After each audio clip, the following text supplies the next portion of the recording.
parte que nos va a ocupar por un tiempo, la parte en relación con la guía divina en la lista de cosas, ¿no?, que hemos visto hasta ahora. En forma resumida, hemos llegado a este punto crucial en donde es el uso correcto de la palabra de Dios, mezclándola, como volveremos a ver el día de hoy, con fe, poniendo a un lado las dudas, buscando la dirección de Dios, la guía divina por medio de este libro para tomar decisiones las más importantes en nuestra vida. Y ya sabemos que la regla es que el 90% de lo que Dios quiere que hagamos está escrito aquí. Es tan solo el 10% en donde tenemos que buscar cuidadosamente, como lo vimos terminando hace 8 días en Proverbios, rogando y suplicando y entregándonos a su voluntad y aplicando los principios que vimos finalizando sobre la verdadera sabiduría que se encuentran en Santiago, ¿no? Ahora, aquí en Romanos estamos nuevamente en su capítulo 12 y es la lectura de este mismo texto. Así que, hermanos, os ruego por las misericordias de Dios que presentéis vuestros cuerpos en sacrificio vivo, santo, agradable a Dios, que es lo que Dios exige, lo que Dios espera. Hay interminables debates sobre la traducción: adoración razonable, culto racional, servicio razonado. Hay muchas formas. Es un acto de entrega, de adoración, de submisión a la soberanía de Dios, a su plan y su propósito para nosotros. Lo que es en el texto, el elemento que discutimos hace 8 días, la voluntad dispuesta a hacer lo que Dios quiere, ¿no? Es el requisito indispensable para que seamos guiados. Y agregado a este obstáculo, que es un obstáculo real en la vida de increíblemente la mayoría de los creyentes, luego dice el versículo 2, y no os conforméis a este mundo. Y esta fórmula, la metamorfosis, de que seamos cambiados, transformados, la meta es hechos semejantes a la persona que fuimos destinados a ser, que todo esto suceda por medio de la renovación de nuestro entendimiento, cosa que vamos a tratar de adelantar, ¿no?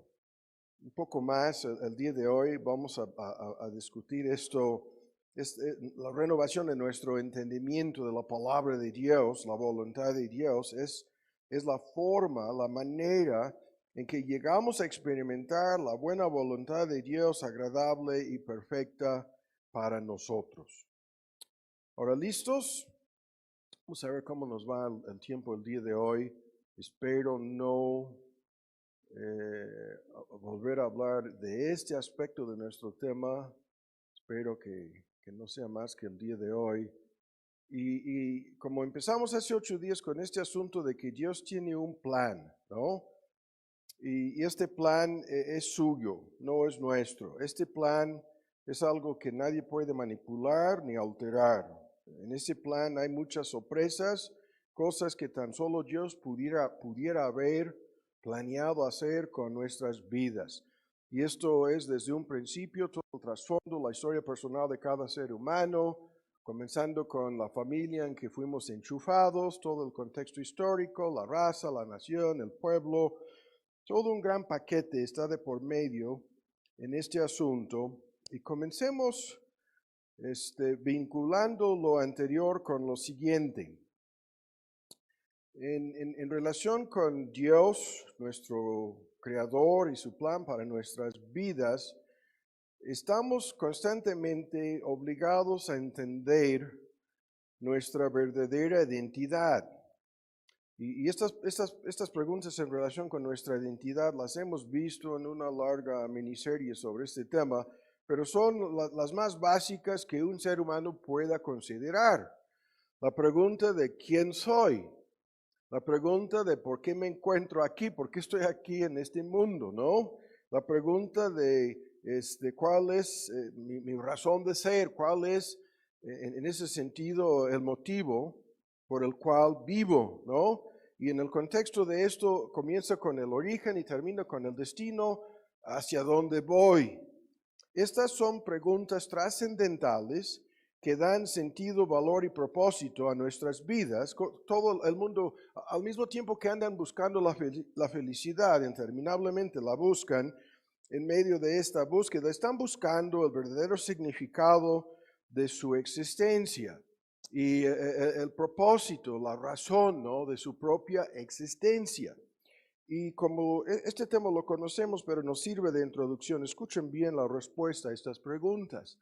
La respuesta es que quién soy, por qué estoy aquí, de dónde provengo y hacia dónde voy, son preguntas cuyas respuestas no se encuentran en nosotros.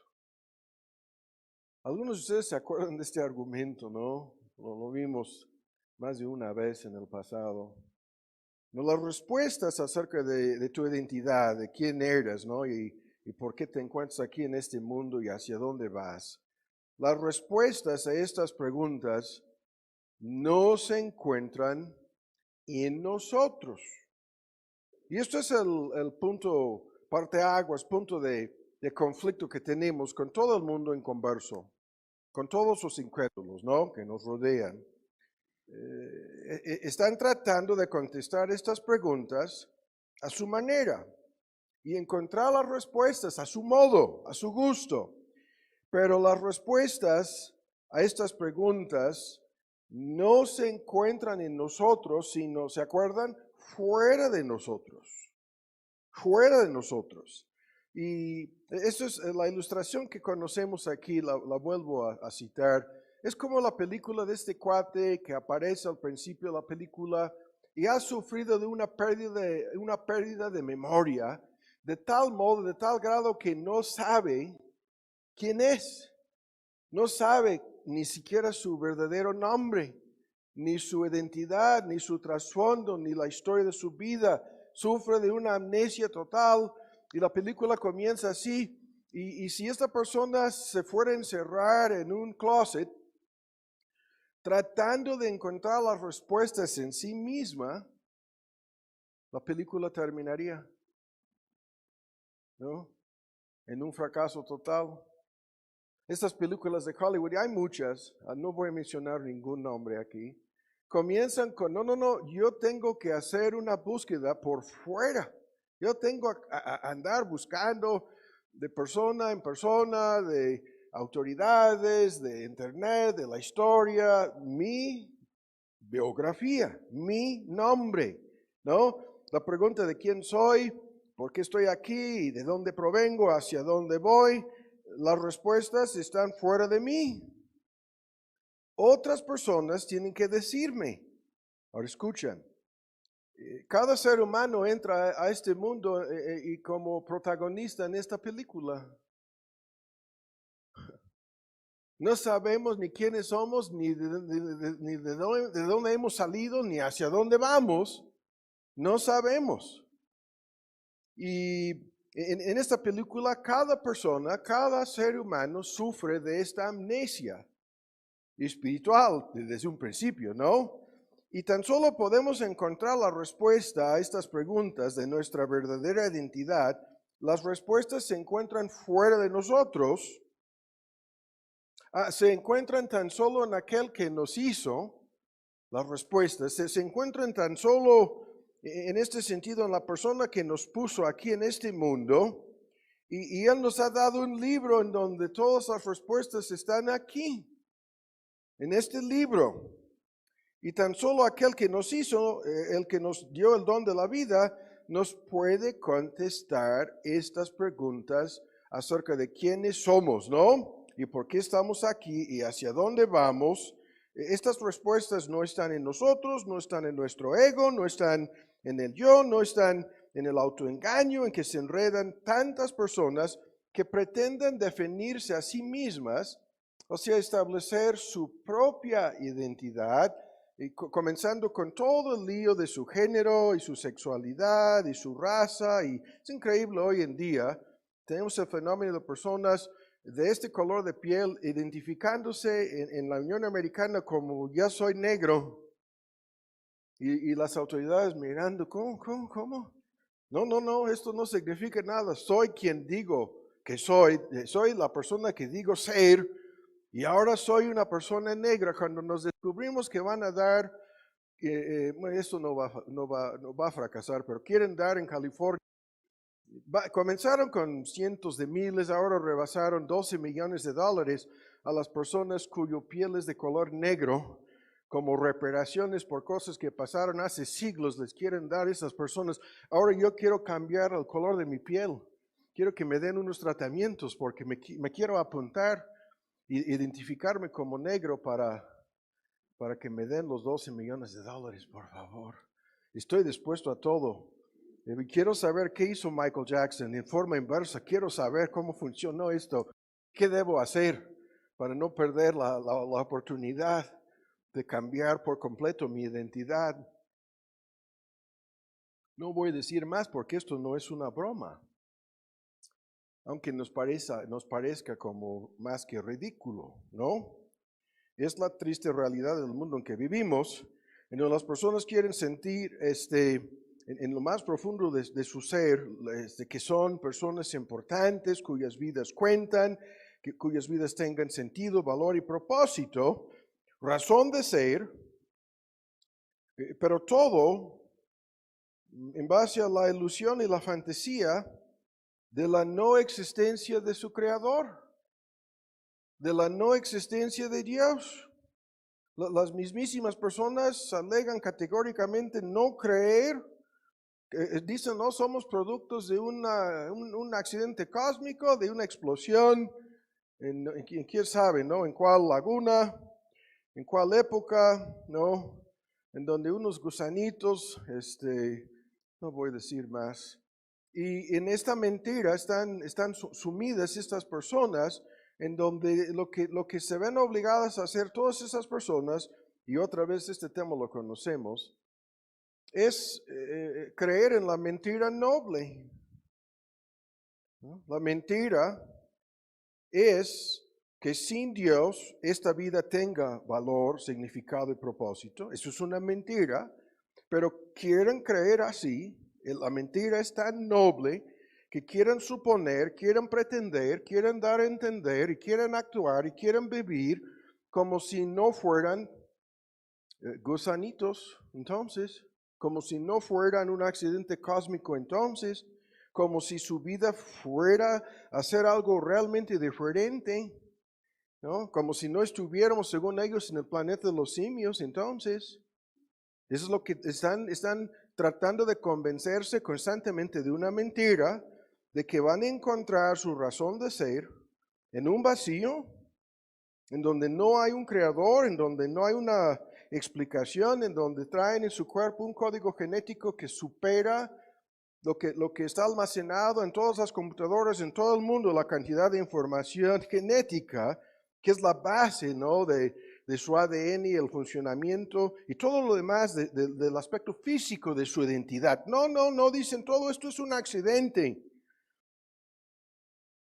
Uh-huh. Y sin embargo, lo que a nosotros, lo que sucede cuando muere el perro o el cerdo, eso no significa nada, pero nosotros no somos uno con ellos, entonces, según los evolucionistas, prácticamente no hay diferencia, ¿no?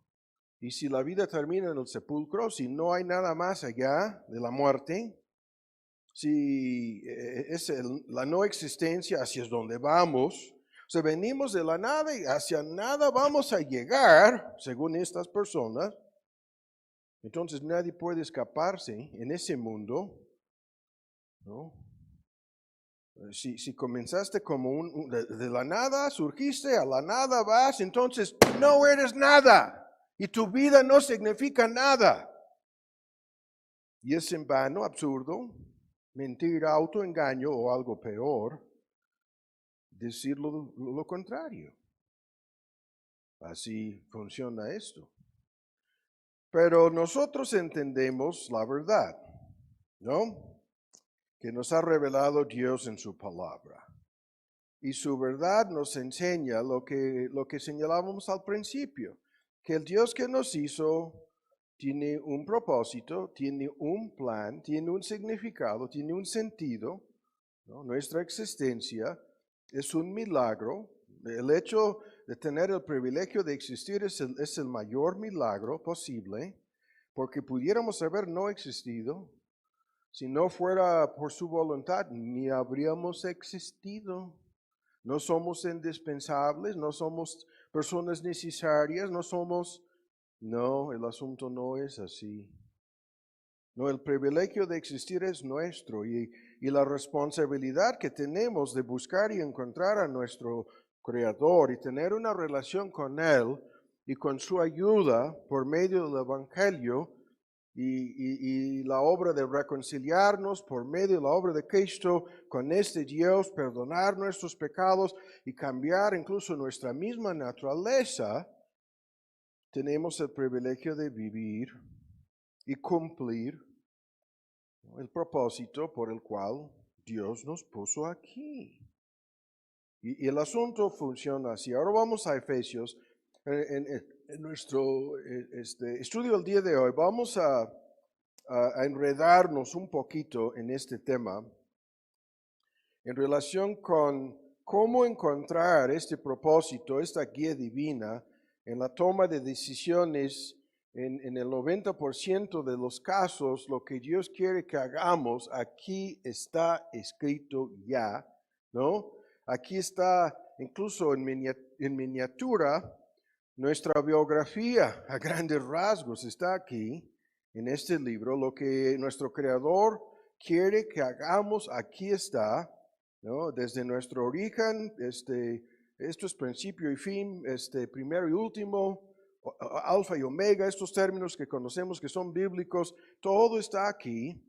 Y en esta parte del tema estamos entrando el día de hoy y lo vamos a hacer más, pero no enfocando simplemente la cuestión de la dirección divina, ¿no? En estos estudios. Pero el día de hoy estamos detenidos con esto de cómo usar la palabra de Dios, las Santas Escrituras, para experimentar la renovación de nuestro entendimiento. Y tantos textos dicen lo que vamos a leer aquí en Efesios 5 estamos, ya lo tienen. Y la lectura en el versículo 15, mirad pues, los versículos anteriores, los demás están dormidos, tienen que despertarse, tienen que ser resucitados espiritualmente, tienen que conocer a Dios en Cristo. Y de inmediato en 15, mirad pues cómo andéis avisadamente, no como necios, mas como sabios, redimiendo el tiempo, haciendo el mayor. Estamos aquí por un periodo de tiempo predestinado por nuestro Creador, desde la fecha de tu nacimiento hasta la hora de tu muerte, porque los días en que vivimos son malos. Por lo tanto, no sean imprudentes, sino entendidos. Y esto es nuestro tema. Y lo que vimos hace 8 días, el problema en este asunto con muchísimos, en un contexto cristiano incluso, no es que no pueden saber la voluntad de Dios y hasta cierto punto entender la voluntad de Dios, sino simple y sencillamente el hecho de que no quieren hacer la voluntad de Dios con sus vidas. Pero este texto es una orden divina, que no seamos necios, que no seamos como bestias brutas, como otros textos lo pintan, sino personas que tienen el uso de su razón, que pueden entender la voluntad de Dios para sus vidas. ¿Cuál sea esta voluntad de Dios? Entender, tratar de entender, procuran comprender, esas son las traducciones, esta voluntad de Dios, esta guía divina. Y esto lo vuelvo a decir, lo vamos a ver otra vez el día de hoy, es algo sumamente inteligente. Sí, en donde se exige el uso máximo de nuestras facultades, ¿no? Comenzando con el cerebro y los procesos de razonamiento, en donde va de por medio el estudio y la aplicación de la palabra de Dios a nuestras vidas, esa es la manera en que nuestro entendimiento de todo será renovado, transformado, y en todos los aspectos de nuestra vida hay una transformación, una renovación. De tal modo que este Dios, ahora vamos a 1 Corintios 6, no nos va a guiar en contra de su palabra. No nos guiará a hacer cosa alguna contraria a su misma palabra, ¿no? Y bueno, vamos a buscar simultáneamente en 1 Corintios y también en 2 de Timoteo 3, ¿no? En 2 de Timoteo 3 vamos a ver primero. Y este texto tan conocido, lo tengo los puntos bosquejados aquí en el pizarrón. En este texto tenemos lo que estoy diciendo, que las Sagradas Escrituras, que en este caso Timoteo conocía las Escrituras desde su niñez, son la única cosa que nos puede hacer sabios para la salvación. Y esto es lo más importante para que conozcamos y tengamos una relación verdadera con Dios por medio de la fe en Cristo, lo que dice el versículo 15. Y de inmediato las escrituras que son inspiradas, respiradas, la palabra griega de la boca de Dios, del aliento de Dios, inspiradas divinamente, útiles, y aquí viene para enseñar, redarguir, corregir y instruir en justicia, y para que el hombre aquí es cada creyente, cualquier persona, comenzando en este contexto con los cristianos, seamos maduros, perfectos, enteramente capacitados, instruidos para toda buena obra. Este texto tan conocido, en donde en las subdivisiones la palabra de Dios sirve para enseñar. Esa es la actividad de compartir la información en forma didáctica. Segundo, esto implica de inmediato que hay que corregir y redarguir en las cuestiones de doctrina y práctica todo lo que está mal en nuestras vidas. Y esto es el lado negativo. Y el lado positivo es señalar el camino correcto, corregir, ¿no? Da por sentado que nadie se encuentra bien en esto desde un principio, y que cuando llegamos a conocer a Dios a través del Evangelio, comienza este proceso didáctico de aprendizaje, de enseñanza, de discipulado, que no terminará hasta el último día de nuestra estancia en este mundo. Y al corregirnos y encaminarnos al camino correcto, lo que nosotros sabemos es que Dios nos está encaminando a ser la persona que fuimos destinados a ser por medio de Cristo. Ahora vean en 1 Corintios, ¿no? Les dije, no vamos a detenernos aquí con este texto, pero les dije que vamos a combinar estos dos textos. Y ahora vean, si ya encontraron, en 1 Corintios 6 ahora, estas preguntas en relación con, muchas personas quieren saber, ok, esto es fácil de entender con todo lo que se encuentra escrito aquí. Es un tema en que vamos a detenernos a discutir varios puntos el día de hoy. Pero las preguntas quieren saber, ok, pero si se trata de cosas no comentadas, no señaladas, no discutidas, no explicadas en la palabra de Dios, ¿cómo es que puedo saber la voluntad de Dios? Y esta fórmula, ¿no?, que ya hemos usado, el 90% ya está aquí en esta fórmula, ¿no? Pero las personas quieren saber en relación con quién me voy a casar, en dónde voy a vivir y en qué voy a trabajar y todo lo de mi familia, mis hijos, y la lista puede ser muy larga, de asuntos en donde muchas personas dan por sentado que no hay ningún texto que me dice con exactamente, salvo que no debo casarme con una persona incrédula, no dice con cuál persona, ni las demás preguntas tampoco. Tampoco se contestan, y las personas quieren saber, bueno, entonces, ¿cómo puedo saber de este 10%?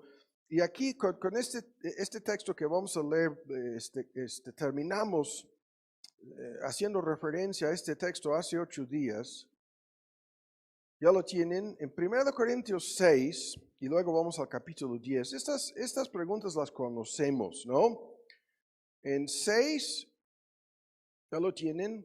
en el versículo 12, todas las cosas me son lícitas. ¿Qué es esto? Lo que estoy contemplando aquí con el 10% no es algo prohibido, en donde la Biblia no me prohíbe hacerlo, es algo lícito, no prohibido, pero no todas las cosas convienen. Y esto es un tremendo tema. ¿De qué quiere decir que convienen? No todas las cosas que no son prohibidas son automáticamente permitidas, es lo que quiere decir. Y luego todas las cosas me son lícitas, se repite la fórmula, es un gran debate sobre el uso de esta fórmula. En teoría, algunas personas en la iglesia en Corinto estaban peleando sobre esas cuestiones de las cosas no prohibidas, las cosas que parecen ser lícitas, pero ahora viene la primera distinción aquí. Después de si conviene o no, la pregunta de si me va a controlar. No me meteré debajo de la versión antigua de la potestad de nada. No permitiré que nada me controle. No me voy a meter por debajo, no, del dominio. No me voy a someter al dominio, al control de nada. Y de inmediato comenzamos a ver cómo estos textos, y ahora vamos al capítulo 10, nos son de mucha ayuda. En vez de perder nuestro tiempo buscando en base a sentimientos, emociones, caprichos, impulsos, señales, supersticiones o algo peor, la guía divina en el 10% de las cosas no mencionadas aquí, hemos de basarnos en principios y reglas. Hay un gran tema que no vamos a discutir el día de hoy en relación con lo que se llama en pro y en contra, ¿no? Ese es otro gran argumento bíblico que no, está en el libro de Proverbios, no lo vamos a discutir el día de hoy, pero nos hacemos una lista de preguntas en estas cuestiones del 10%. La primera pregunta es si la cosa es lícita. ¿Es lícita o no? La segunda, ¿cuál será el efecto de esta decisión sobre mí? ¿Me va a dominar? ¿Me va a controlar? Y en este punto vienen muchísimas cosas. El día de hoy no vamos a detenernos para discutirlas. Son cosas perfectamente lícitas hasta cierto punto, pero pudieran terminar controlando y dominándome. Yo puedo comer de la bolsa de... My mind's gone totally blank here. Estoy tratando de no mencionar ninguna marca. I want potato chips. De papas fritas, yo puedo comer una sola.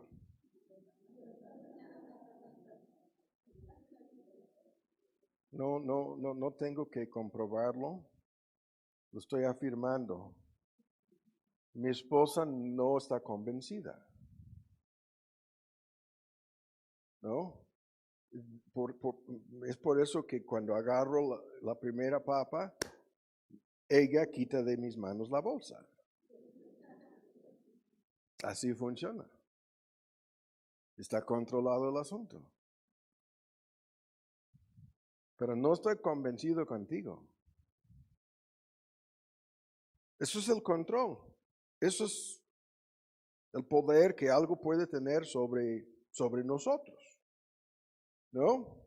Es un tema gigantesco que no vamos a discutir más. La ilustración basta. Pero rápido, no podemos detenernos aquí. En el capítulo 10 vienen las demás preguntas. Las conocemos. En 10:23, no todo edifica.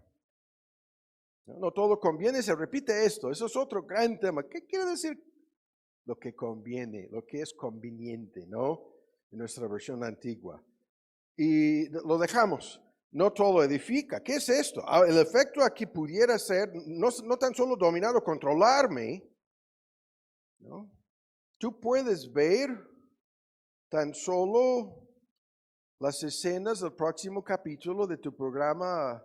No voy a mencionar ni telenovela aquí. Y no tienes que caer en la trampa de meterte en Netflix y ver toda la serie de golpe. Tú puedes hacer eso. ¿O no? ¿Y cuál será el efecto? ¿Negativo? Edificar aquí, sin discutir la palabra, es una palabra técnica en el Nuevo Testamento. Yo voy a usar tan solo la palabra ayudar en sentido espiritual y moral a una persona. Edificar. Entonces, si no me edifica espiritual o moralmente hablando, en cumplir mi razón de ser y la voluntad de Dios en mi vida, si estorba, si impide, si obstaculiza ese propósito y no me está edificando, entonces ya tengo la respuesta. Y lo que señalábamos hace 8 días, en 24, ninguno busque su propio bien sino el del otro. ¿Qué es esto? No es simplemente un asunto mío. Tengo que pensar en el efecto de lo que voy a escoger o hacer sobre otras personas. ¿Cómo les va a afectar a estas personas? Ese es un tema tremendo en donde estás buscando el bienestar, estás amando al prójimo y no simplemente resolviendo estas cuestiones en términos, y esto es algo gigantesco si eres una persona casada, si tienes hijos, si tienes compromisos en la vida y responsabilidades, el efecto sobre muchas de esas decisiones sobre otras personas es un factor crucial para saber la guía divina, la dirección, la voluntad de Dios en el asunto. Y luego en el 31 se amplía en el argumento más grande posible y la regla de comer, beber o cualquier otra cosa, hacerlo todo para la gloria de Dios. Y ahora el asunto ya sale completamente de un contexto personal, egoísta, o incluso sale fuera del contexto de cómo afectará a otros, porque ahora la pregunta es si yo puedo hacer tal o cual cosa y a de veras glorificar a Dios. ¿Cómo va a afectar mi testimonio, mi mayordomía, mi servicio, mi crecimiento, mi transformación, lo que pretendo o busco hacer en el contexto de la gloria de Dios? ¿Cómo? ¿Cómo? ¿No? Ahora les invito a 2 de Corintios, a su capítulo 2. Estas son preguntas preliminares. Hemos predicado a lo largo de muchos años sobre estas preguntas. Están en algunos libros y folletos incluso. Y son las preguntas en un sentido más importantes en relación con el 10% de cosas, porque se requiere honestidad, un profundo autoexamen. Este tema de los motivos no lo estamos discutiendo el día de hoy, porque esto ya lo mencionamos hace 8 días y lo mencionamos en relación con las dudas hace 2 domingos, de cómo los motivos del corazón de una persona pueden tener más importancia que cualquier otra cosa. ¿No? Ese es un tema espantoso, los motivos del corazón, el por qué vamos a hacer tal o cual cosa y cuáles son nuestros verdaderos motivos. Y ahora muchas personas a la luz de lo anterior dicen, no, hermano, esto es tan enredado y tan difícil y nos sujeta, nos pone bajo la lupa, ¿no? Y nos obliga a un autoexamen profundo. Sí, claro que sí. Entonces estas personas optan por otro camino. Y el camino que toman estas personas, aquí espero, no podemos quedarnos detenidos aquí, es, no, yo me voy a dejar guiar por la providencia, punto. ¿No? En donde tenemos, y tenemos un libro fabuloso sobre el misterio de la providencia. Es un resumen de una obra puritana de John Flavel. Tenemos el folleto en cuestiones difíciles, la providencia oscura, ¿no? Y tenemos mucho material sobre estos temas. Pero estas personas dicen, no, esto es tan sencillo que yo lo dejo en las manos de la providencia de Dios y van por este camino de las puertas abiertas. Escuchan con mucha atención los comentarios sobre esto. Hay un modismo en el Nuevo Testamento en relación con esto. y acabamos de usar la frase, la famosa puerta abierta. En Apocalipsis 3, Cristo se identifica como la única persona que puede cerrar y abrir puertas, ¿no? Es un gran tema. Y Pablo lo usa como un modismo repetidas veces en el Nuevo Testamento para, para hablar de la guianza, la dirección divina en cuestiones, aquí en relación con su obra misionera, sus viajes y el ministerio. Una puerta abierta, ¿no? Grande y eficaz en 1 Corintios 16. Y en medio de esta puerta abierta, muchísima oposición, dice Pablo, muchísimos adversarios. Es una providencia divina. La gran puerta abierta y un montón en su inframundo del diablo, ¿no? Ahí están los huestes de ángeles caídos, entre otros adversarios, para tratar de bloquear, para tratar de impedir, para tratar de cerrar la puerta de la fe, que en Hechos 14, ¿no? Es la fórmula que se usaba para hablar de la conversión de los primeros gentiles. Dios abrió la puerta de la fe para los gentiles, ¿no? Ahora ven este ejemplo. Podríamos detenernos aquí con los dos ejemplos que tengo en mis apuntes, esperemos que no. Este ejemplo, 2 Corintios 2, ¿ya lo tienen? Después de hablar en el versículo 11 de una de las trampas del diablo, ¿qué es en el asunto de negarle el perdón a una persona? De decir, no te voy a perdonar. Y en el argumento aquí, Pablo vincula esta actitud con el engaño de Satanás y sus maquinaciones en el versículo 11. Esa es una parte del tema aquí en relación con una persona disciplinada de la iglesia en Corinto. Es un tema que no nos interesa, salvo viene ahora este comentario después, dice de inmediato, y cuando vine a Troas para el Evangelio de Cristo, aunque me fue abierta puerta en el Señor. Troas está ahí por la costa oeste de lo que hoy en día es oh man, my mind isn't working here, son, I'm sorry. Es Turquía. Dice, no tuve reposo en mi espíritu por no haber hallado a Tito, mi hermano. Así, vean, así que, despidiéndome de ellos, partí para Macedonia. ¿No? Se subió a la nave y se fue a Macedonia. ¿Qué es esto?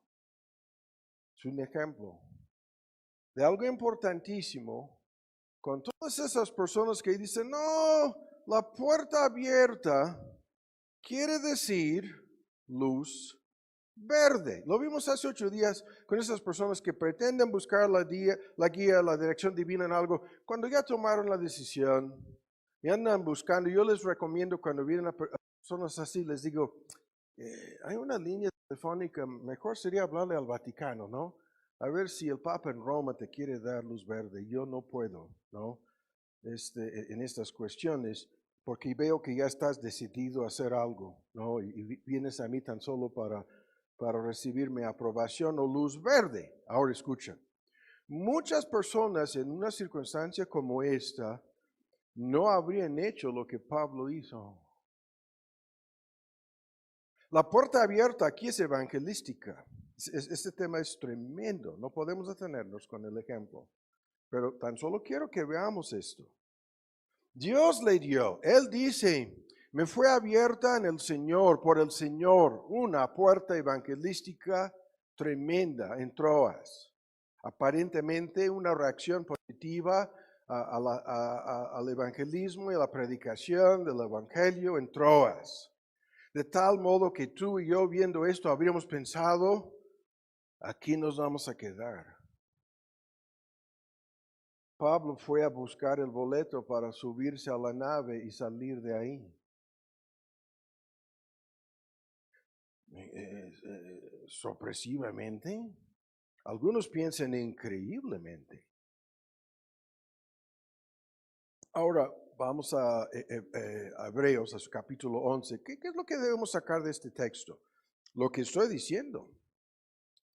Que no es simplemente, lo comenté con Jonás que se quería ir a Nínive, ¿no? Y hizo lo mismo. Me voy, a Tarsis quería ir cuando Dios le dijo, vayas a predicar a Nínive. No, me voy a Tarsis, ¿no? Se subió a la nave y luego sobrevino el huracán. Hombre al agua, ¿no? Y lo echaron a lo más profundo del mar los marineros, no creyendo que lo que había hecho, y sin lugar a dudas tan profundamente dormido en la parte más tranquila de la nave, en medio de una tormenta, un huracán, tranquilo, durmiéndose como un niño, creyendo evidentemente que si Dios no hubiera querido que se fuera al otro lado, en dirección contraria, que no le habrían dado ni boleto ni espacio. No, nada de lo que sucedió. Interpretaba equivocadamente Jonás la providencia divina. Eso es lo que estamos señalando aquí. Y Pablo, ¿cómo es que interpretaba esto? ¿Hay una puerta abierta? Me voy. ¿En base a qué?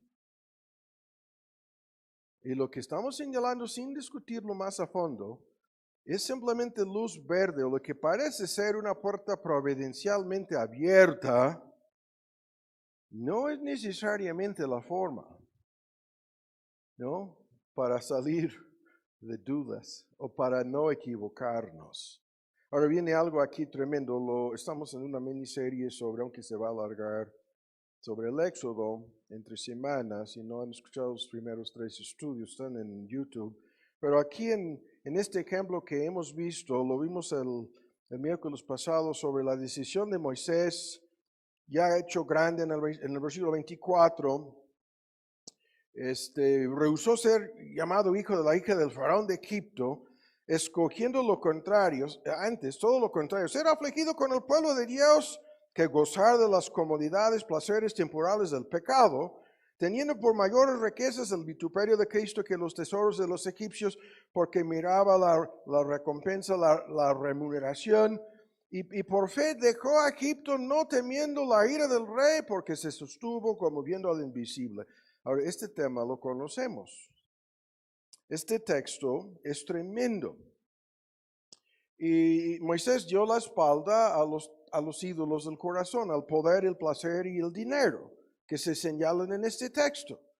Y hubiera sido el puesto mayor de poder, el puesto mayor de placeres, el más grande puesto en cuestión de riquezas. Lo que vimos hace 8 días, estas personas que toman decisiones tan solo en base a cuestiones socioeconómicas. Y aquí vemos lo contrario. Escogió ser afligido, ser identificado con el pueblo de Dios y sufrir hasta la pena de muerte. La sentencia que fue pronunciada, aunque no efectuada, de la boca del faraón de Egipto en su contra. Todo esto lo conocemos, ¿no? Y hay tremendas cosas aquí en este texto. Ahora escuchen con mucha atención. Esto es el mismo asunto que estamos ilustrando en una forma de advertencia. Escuchen bien. Moisés pudiera haber pensado totalmente diferente de esto. Así de fácil. Moisés pudiera haber pensado, no, me quedo aquí en Egipto. Pudiera haber hecho la lista de pros y contras, ¿no? Aquí de un lado de la hoja, ¿qué va a pasar si me quedo en Egipto? Del otro lado, ¿qué me va a pasar si me identifico con el pueblo de Israel? ¿No? ¿Cuáles serían lo que está a favor o en contra de mí?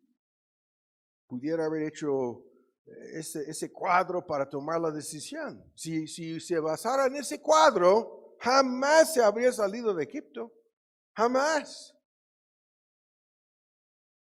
Aún peor, escuchen. Moisés pudiera haber argumentado dentro de sí, razonado dentro de sí.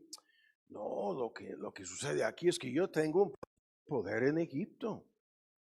No, incluso yo tengo un poder extraordinario, una autoridad única.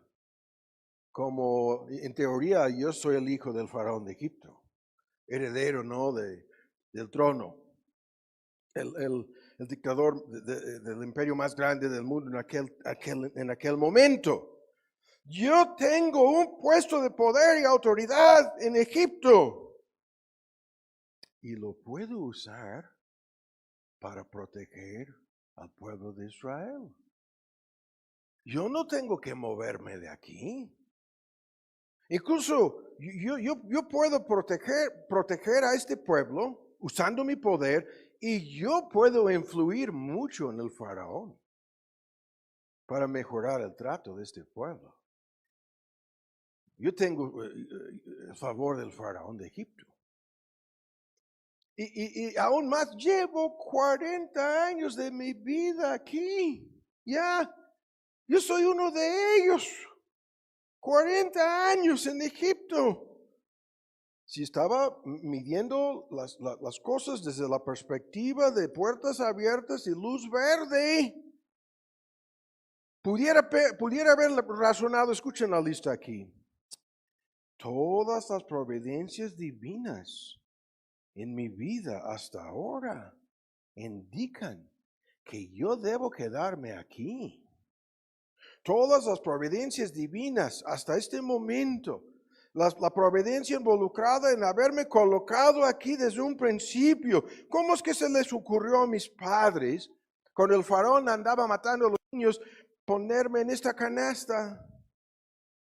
La palabra arca, lo vimos en el estudio, una palabra que se refiere al arca de Noé.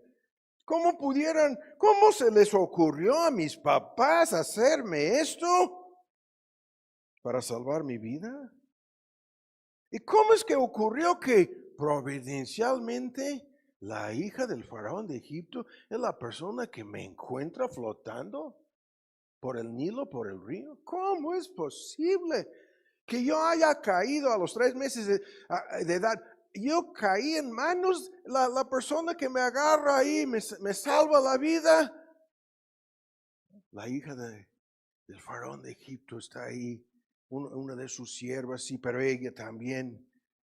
Y luego esta mujer me adoptó. ¿Cómo? Yo soy el hijo adoptivo me aceptó y me ha tratado todo este tiempo como si yo fuera su hijo legítimamente nacido. ¿Cómo? Y he recibido la enseñanza y la sabiduría de los egipcios según el sermón en Hechos 7, estudios de posgrado en la sabiduría de los egipcios, es lo que tenía este Moisés. Verdaderamente poderoso. El texto dice poderoso en palabras, poderoso en hechos. Y pensándolo Moisés desde la perspectiva de las puertas abiertas, concluye: no, yo tengo que permanecer aquí. No, esto es la providencia divina. Todas las cosas que han sucedido hasta este momento, yo tengo esta enorme puerta abierta para salvar a Israel desde el trono en Egipto, lo voy a hacer. Y si hago algo diferente aquí, se me van a cerrar todas las puertas. Estoy ilustrando algo. Llevo toda mi vida viendo estos argumentos de personas que me hablan de puertas abiertas. Y toda mi vida diciéndoles: ¿a de veras? Hay que tener mucho cuidado con la guía, la dirección divina que va tan solo por este asunto de puertas abiertas. Pudieran ser maquinaciones del diablo o pudieran ser tremendas pruebas enviadas de parte de Dios para ver cuáles son los motivos del corazón de uno. Si se hubiera basado en sus propios motivos de corazón, jamás sale de Egipto Moisés. Nunca hace tal cosa. Menos en un momento de de violencia y pleito, en donde si a propósito, de manera accidental, mata al egipcio y sale corriendo como fugitivo de la justicia, Dios estaba cerrando todas las puertas para que Moisés se quedara en Egipto con aquel incidente con el egipcio que mató. Así al instante Dios volteó la tortilla y cambió todo el asunto. La opción de quedarse o no se le acabó. Pero el texto dice que con un telescopio miraba hacia el fin de todo esto, considerando los placeres temporales del pecado en Egipto como veneno mortal, ¿no? Que la aflicción y el sufrimiento es la causa de Dios, un privilegio incalculable, mayor el privilegio que ocupar el trono de Egipto. Sí. Creyendo que los israelitas esclavizados, menospreciados, ¿no?, perseguidos en Egipto eran el verdadero pueblo de Dios. Así, ¿no? Y toma la decisión en la sabiduría divina de negarse a sí mismo en todo lo que le habría permanecido como derecho suyo. Sí. Entonces lo que estamos ilustrando aquí, y no puedo decir más, no voy a decir más, es el enorme peligro de basarnos simplemente en cuestiones providenciales, ¿no? Yo conozco una lista de personas que han sufrido naufragio en sus vidas. Un amigo mío que hizo algo increíblemente importante. Yo no me acuerdo si fueron 30 años después. Yo pensaba que lo que había hecho fue esto, malinterpretaba esto. Fueron 30 años después, llorando, ¿no?, que se me acercó y me dijo que había cometido un gravísimo error en relación con su carrera, el asunto, en relación con su profesión, el asunto.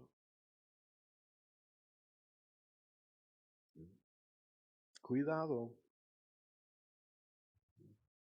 Ahora, en el tiempo que nos resta, vamos a discutir este asunto. Y, en la lista de cosas que tenemos que mencionar de paso aquí, es este asunto de si la Biblia enseña claramente sobre algo. Esto es el 90%, ¿no?, de estas cuestiones. Y hay tantos textos que toman la forma de mandamientos positivos o negativos. Hay dos formas para ver cada uno de los mandamientos de Dios, ¿no? Esto de no robar es ponerte a trabajar y ayudar a los necesitados en Efesios. ¿No? Esto de no matar es de procurar el bienestar y la salvación de otros, ¿no? Esto de no codiciar es de estar contento, ¿no?, y feliz hasta el punto en que sea posible en la condición en que te encuentras. Bástate mi gracia, dice Pablo, en las peores circunstancias posibles, ¿no? Y esto de decir no a los ídolos de tu corazón, así, la lista. Estoy ilustrando algo aquí, que hay tremendas cosas que son tan fáciles de entender. Y la pregunta siempre es, no simplemente de si creemos estas cosas o no, sino la pregunta es de si estamos viviendo en obediencia a lo que ya sabemos sobre la voluntad claramente revelada de Dios en una tremenda lista de cosas. La pregunta es sí o no, y la respuesta siempre es a la perfección no. A la perfección no. Nadie está el 100% contento y libre de cualquier tentación, de codicia, avaricia. No, no te creo si tú me dices que sí. Hay unos Mercedes y BMWs aquí afuera. Yo voy a pedir las llaves terminando el culto, ¿no? Te voy a llevar, te voy a ofrecer algo a ver si, qué tan libre estás, ¿no?, de esas tentaciones. ¿no? La ilustración es inválida, pero a la vez, ¿no? O si tú ves el cuerpo de un hombre y una mujer que ante tu criterio parece ser una persona atractiva, guapa, ¿no? Es un tema, incluso con el mismo Moisés, de decir, no, este niño es tan extraordinariamente atractivo. De 3 meses de edad, todos son pequeños monstruos. A los 2, 3 meses de edad, es lo más feo de lo más feo. Créanme, niños, niñas, no. Y increíblemente estaba así. Y decía, no, este ya, ¿cómo es posible que a los 3 meses se vea así? Este niño. Pero ¿qué es lo que estoy ilustrando? Que en forma perfecta nadie obedece la voluntad de Dios claramente revelada en una tremenda lista de cosas, comenzando con su ley moral, ¿no? Y nadie practica a la perfección el amor para con Dios y su prójimo. Es por eso que la salvación es por gracia, es por eso que Cristo tenía que vivir a la perfección, ¿no? Vivió Cristo para cumplir con la ley moral en nuestro lugar antes de entregarse a morir y pagar la deuda de nuestros pecados en el Calvario. Y si fuéramos capaces de hacer todo esto, la salvación sería por obras. Y podríamos menospreciar a quien sea, a quien fuera, que no puede cumplir como nosotros lo hemos hecho, ¿no? Al salvarnos por nuestras obras, ¿no? Y cada religión falsa en el mundo está fomentando el ego, la soberbia, la ceguera de sus feligreses con la idea de que son capaces de salvarse a sí mismos y no necesitan el 100% depender de la gracia de Dios y la obra perfecta de Cristo. Pero nosotros entendemos este punto en teoría. Ahora, escuchen con mucha atención lo que vamos a discutir, espero. Y lo que quiero hacer antes de irnos es concluir nuestro sermón el día de hoy con un tremendo ejemplo de cómo todo esto funciona, ¿no? Espero lograrlo antes de irnos. Ahora, en forma de síntesis, cuando nos acercamos a la palabra de Dios buscando guía, dirección, lo que nos interesa aquí, y esto es nuestro papel como oidores expositivos, es de hasta el punto en que sea posible lograr que el mensaje sea personal.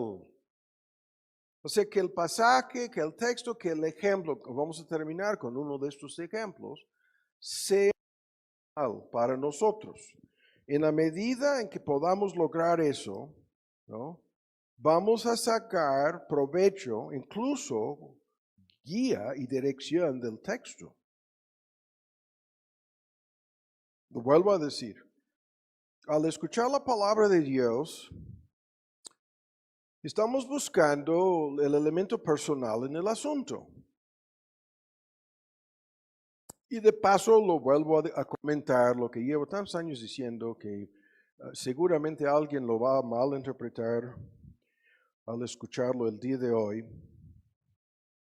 De los que ocupan el púlpito, ¿no? Hay una regla entre muchas.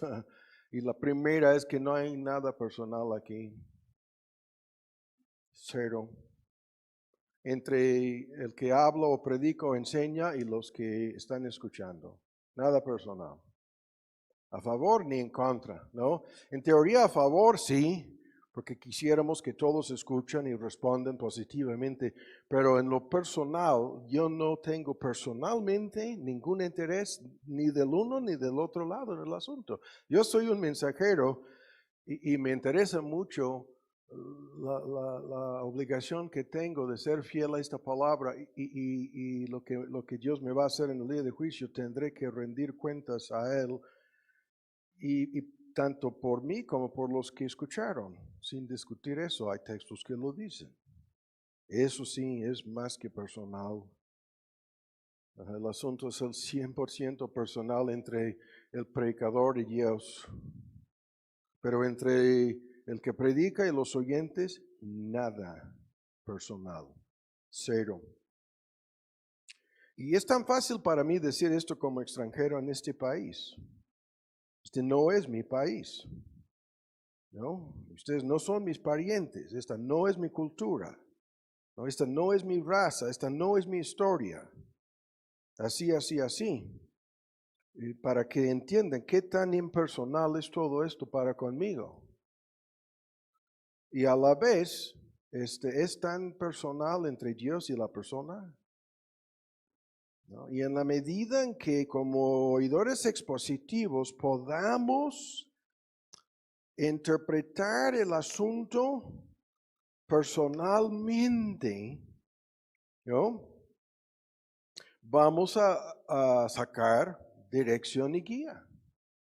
Primero. Segundo, este asunto vuelve personal en la medida en que tú encuentras un vínculo, una conexión entre tu vida y la enseñanza, entre tu vida y la verdad expuesta aquí, entre tu vida y como vamos a ver con la narración histórica de la vida de tantas personas, es increíble los ejemplos de más de 3,000 biografías bíblicas, ¿no? Y cuando estamos leyendo biografías, a algunos de nosotros nos fascina esto, esto es una parte de la fascinación. Estamos tratando de encontrar alguna conexión entre nuestra vida y la biografía X, ¿no? A algunos de ustedes les gusta Pancho Villa, no voy a decir más. Otros es Benito Juárez. No voy a decir más. De un extremo al otro estoy yendo. Para algunos es el mismísimo punto, no voy a decir más aquí. En este sentido, hay un enchufe, un vínculo entre lo que estamos viendo, entre lo que dice el texto, entre lo que dice la Biblia, ¿no? Y lo que encontramos aquí es Dios revelando muchas cosas acerca de sí mismo en el contexto de su plan, su propósito para el mundo, la historia y nuestras vidas. Y esto abarca toda una tremenda lista de promesas para cada creyente y todo se vuelve muy personal en la medida en que yo estoy en mi vida buscando su dirección y yo necesito en este 90% encontrar aquí el vínculo. Y la forma en que esto sucede es una parte de nuestra miniserie sobre cómo ser oidores expositivos. Y aquí señalo unos ejemplos, ¿no? De cómo esto funciona. Hay principios y reglas. Esto es lo que hemos estado ilustrando aquí. Principios y reglas que nos tocan a todos. Y estos principios y reglas están por todas partes de este libro. Uno de estas reglas dice: todo lo que el hombre siembra, esto mismo es lo que va a cosechar, en Gálatas 6. Esa es una regla fija, es un principio fijo, en donde somos personas que siempre estamos sembrando algo con nuestras vidas, para bien o mal, y vamos a cosechar para bien o mal. Y luego, con el mismo juicio con que juzgas, con este mismo juicio te juzgarán, ¿no? Con la misma medida en que midan, serán medidos, ¿no? Del Sermón del Monte, la boca de nuestro Señor Jesús. Es un principio. Y de ahí viene el lenguaje constantemente en el discurso político y tantos otros contextos. ¡Hipócritas! ¿No? Y vimos cómo la hipocresía es un obstáculo en cuanto a este asunto. En donde no es una regla para mí, otra para ti. ¿No? En donde si tú eras el super santo, si tú eras el fariseo, si tú eras la persona que viene aquí cada domingo para condenar a otros, si tú has estado escuchando esto y pasándolo todo el sermón, estás con, ¿no? Decimos en inglés with a shovel, ahí tienes la pala y la mezcla, lo estás echando a la persona que hasta termina el sermón, está totalmente enterrada esta persona, porque piensas que para esto vienes aquí, para echárselo al otro o para juzgar a los demás, ¿no? No, tú estás tratando de tomar esto y hacerlo personal para otros. No, eso es la obra de Dios, el Espíritu Santo de Dios. No te toca a ti, ¿no? Y es increíble la cantidad de personas que asisten cada domingo y todos, ¿no? Y hasta salen y luego llegan y dicen: yo estaba pensando en fulano y en fulana con lo que decía el pastor, y ¿cuándo van a darse cuenta de? Por favor, Y si tú dudas de si te estoy hablando, la respuesta es que sí. Ni te pido perdón, esto es mi responsabilidad, ¿no? Pero no es personal. Y me estoy hablando a mí mismo, ¿no? Yo estoy en un espejo aquí. Y luego los textos, el que sabe hacer lo bueno y no lo hace, comete pecado. Santiago 4:17. Son ejemplos. ¿Qué es esto? Esta regla es espantosa. Y acabamos de aplicarse la regla a los anteriores. Lo que les tenemos que preguntarles a ellos que están echándolo todo a terceros o a otros es si ellos están haciendo todo el bien que saben que deben de hacer. ¿Sí o no? Y si la respuesta es que no, pudieran ser los peores hipócritas. Así la lista, tantos textos, ¿no? El que siembra escasamente, segará también escasamente. Y los que dicen, no, esto es una cuestión socioeconómica, y lo que predican las iglesias que creen en la prosperidad. No, el tema es en relación con el evangelismo. Somos sembradores, somos campesinos, y la regla es, entre más que se pueda sembrar la semilla, la palabra, habrá una cosecha. Es una regla fija. Son ejemplos. ¿No? La fe sin obras es muerta en Santiago 2:20. La lista es interminable. Aquí estoy citando algunos ejemplos. ¿Qué es esto? Que la fe que se queda en palabras solamente, de nada sirve. De nada sirve, salvo para condenar a las personas que no ponen en práctica lo que saben hacer. Y de esto hay tantos puntos, ¿no? El texto que estamos viendo en cualquier ejemplo pudiera ser una lista de prohibiciones o mandamientos. Haz esto, no aquello. Lo que debes o no hacer, lo que hemos de no o no hacer. Y la lista es increíble. Buscar primeramente el reino de Dios y su justicia. De no hacernos tesoros en la tierra. Escucha, ¿no? Cuán difícil. De la boca de Cristo. ¿No? Ya vimos en 10:31 de 1 Corintios de hacer todo para la gloria de Dios. Son reglas, son principios.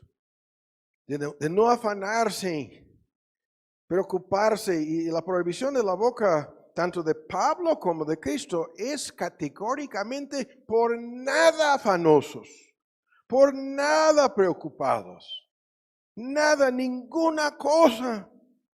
Pónganse a orar, ¿no? Y la paz de Dios vendrá a tu corazón. Es una fórmula técnica. Esto de no temer a los hombres, los síntomas del temor de los hombres, de quedarte bien, tu imagen, los espejos, de lo que quieres que los demás. Hay personas que vienen aquí, es increíble. ¿Cuántas veces me ha tocado decirle a una persona, nadie se está fijando en tu persona, nadie sabe de lo que... Despreocúpate, tú eres una persona anónima aquí en esta ciudad, todos somos personas anónimas en algún sentido, pero las personas así, se están fijando en mí. Es el temor de los hombres, de lo que dirán, de lo que comentarán, ¿no? Y prohibición tras prohibición en relación con esto de la boca de nuestro Señor Jesús, las prohibiciones. En Romanos 13, de no satisfacer en nada la carne, la naturaleza pecaminosa, así. ¿Qué tan difícil es esto? ¿No? De no hacer nada para dar gusto y satisfacción al pecado, de no alimentar, de no darle de comer. ¿No? Así estoy ilustrando cómo la Biblia, ¿no?, se dirige a nosotros en este contexto. Y luego vienen tremendas narraciones históricas, tanto de creyentes como de no creyentes. Y en esto vamos a meternos antes de irnos. Vamos a dar un ejemplo. Ahora rápido, lo que tengo que decir aquí antes de avanzar, y lo que veo es que no vamos a terminar, es que en medio de todo lo que estamos ilustrando aquí, la pregunta mayor es, ¿qué pretendo hacer con el conocimiento que estoy adquiriendo? ¿Qué pretendo hacer al leer? ¿Qué pretendo hacer al estudiar? ¿Qué es lo que quiero lograr al escuchar la palabra de Dios? Porque esto nunca es un fin en sí mismo, es un medio. Es un medio, ¿no? Y los que no entienden que es tan solo un medio para transformarnos, ¿no? El medio, sí, pero los que se quedan con que no, esto es para que los demás vean cuánto, ¿no? Yo sé de la Biblia, ¿no? El argumento de Pablo en relación con esto lo hemos citado tantas veces, en donde dice que el puro conocimiento, ¿no? El hecho de ir adquiriendo más y más y más conocimiento, tan solo nos llena de soberbia. El conocimiento, hincha, la versión antigua, ¿no? Envanece, llena de soberbia, ¿no? Pero cuando este conocimiento es aplicado y llevado al nivel de amor, el amor edifica, dice. Y la pregunta de si nuestro conocimiento nos acerca a Dios, nos enseña a amar cada vez más a Dios y al prójimo, sí o no. El conocimiento teológico como un fin, ¿no? Y les aseguro de que hay algunos autores de grandes textos de teología reformada que están en el infierno. Les aseguro que sí. Grandes teólogos están en el infierno. De eso no hay duda alguna. No voy a discutir ni nombres ni... No, pero tengo toda la razón en lo que estoy diciendo. Porque en sus vidas eso es lo que se vio después. Que nunca les llevó a conocer verdaderamente a Dios, ¿no? Nunca les condujo, toda su enseñanza doctrinal incluso, nunca les llevó a conocer a de veras a Dios por medio de Cristo. Pero esto es la meta nuestra, ¿no? De que conozcamos a de veras a Dios. En este asunto nos vamos a meter próximamente. Cada vez más conocer a Dios, cada vez más tener esta relación de deleite, de gozo, ¿no? De amor y placer y felicidad en nuestra relación con Él. Cada vez más glorificar y adorar a nuestro Dios, acercarnos, ¿no? A Él por medio de Cristo y el trono de gracia. Lo que estoy diciendo es que la meta aquí es el conocimiento verdadero de nosotros mismos y el conocimiento verdadero de Dios. Y en la medida en que no se logre esto, no estamos escuchando, no estamos buscando correctamente la dirección divina, la guía divina en nuestras vidas, ¿no? Ahora, como veo que el tiempo se echó a perder aquí, estoy quitando de este sermón una parte, ¿no? Eh, para dejar esto pendiente. Y vamos a discutir el asunto de las promesas de Dios y cómo se aplican. Esto no lo vamos a discutir, no, tenemos que dejarlo. Ahora, en el tiempo que nos resta, vamos a discutir un solo punto para concluir. Escuchen bien. Y es este punto. Las biografías y las narraciones históricas es lo que nos interesa aquí. Y de entrada hay que decir lo siguiente, que las doctrinas, esto lo veremos en otro estudio, en forma didáctica se enseñan en las partes del ministerio público de Cristo y las epístolas de sus apóstoles. Las doctrinas, ¿no? Se enseñan en forma didáctica. En forma de bosquejo, voy a decirlo así, en muchos puntos. Las narraciones históricas van en el contexto de estas enseñanzas, sí, pero no enseñan directamente doctrinas. Escuchen lo que estoy diciendo. Es el ejemplo, ¿no?, de cómo las parábolas de Cristo son grandes ilustraciones de tremendas doctrinas. Y cómo sus milagros, de igual manera, y ahora estoy agregando, las narraciones históricas en su mayor parte es lo mismo, ¿no? Y, y para los que dudan de lo que estoy diciendo, la parte que no vamos a ver el día de hoy, estoy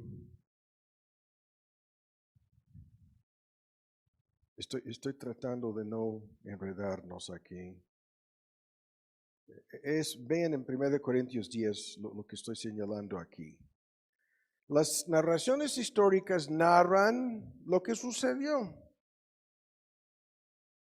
Nada más. Lo que pasó.